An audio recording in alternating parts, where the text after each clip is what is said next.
தமிழகம் புதுச்சேரியில் 70க்கும் மேற்பட்ட வழக்குகளில் தேடப்பட்ட பிரபல திருடனை புதுச்சேரி காவல்துறையினர் கைது செய்தனர். புதுச்சேரி கரிக்கலாம்பாக்கம் மாணிக்க வாசகர் நகரை சேர்ந்தவர் சந்திரா. இவர் கடந்த மாதம் 13ஆம் தேதி புதுச்சேரி புதிய பேருந்து நிலையத்தில் பேருந்துக்காக காத்திருந்தார்.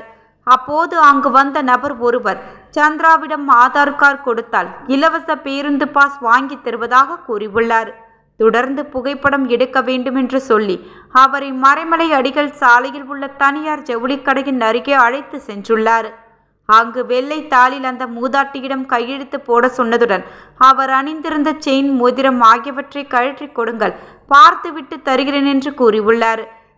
சந்திராவும் தான் அணிந்திருந்த 4 பவுன் செயின், 1/2 பவுன் மோதிரம் ஆகியவற்றை கழற்றி அந்த நபரிடம் கொடுத்துள்ளார். அதனை வாங்கிய அந்த நபர் மூதாட்டியை அங்கேயே காத்திருக்கும்படி கூறிவிட்டு சென்று விட்டார். மூதாட்டி அவர் வருவார் என்று காத்திருந்த நிலையில் வரவில்லை. இது பற்றி மூதாட்டி சந்திரா கடந்த மாதம் 24ஆம் தேதி உருளையன்பேட்டை காவல் நிலையத்தில் புகார் அளித்தார். அதன் பேரில் வழக்கு பதிவு செய்த போலீசார் அந்த மர்ம நபரை தேடி வந்தனர்.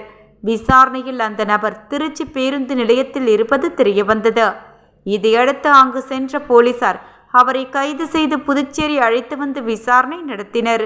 விசாரணையில் அவர் திருநெல்வேலி மாவட்டம் வள்ளியூர் வில்லவன்புதூரை சேர்ந்த சித்திரவேலு என்பதும் தற்போது அவர் மதுரை எலிஸ் நகரில் வசித்து வருவதும் தெரியவந்தது. மேலும் மூதாட்டியிடம் ஏமாற்றி வாங்கி சென்ற தங்க நகைகளை ரூபாய் 4 லட்சத்திற்கு விற்று செலவு செய்ததும் தெரிந்தது. இதையடுத்து அவரிடம் இருந்து ரூபாய் 3.50 லட்சம் பணத்தை போலீசார் பறிமுதல் செய்தனர். பின்னர் அவரை புதுச்சேரி நீதிமன்றத்தில் ஆஜர்படுத்திய போலீசார் காலாப்பட்டு மத்திய சிறையில் அடைத்தனர். ஆந்திரா, தமிழகம் மற்றும் புதுச்சேரி உள்ளிட்ட பல்வேறு மாநிலங்களில் 70க்கும் மேற்பட்ட வழக்கு நிலுவையில் உள்ளது குறிப்பிடத்தக்கது.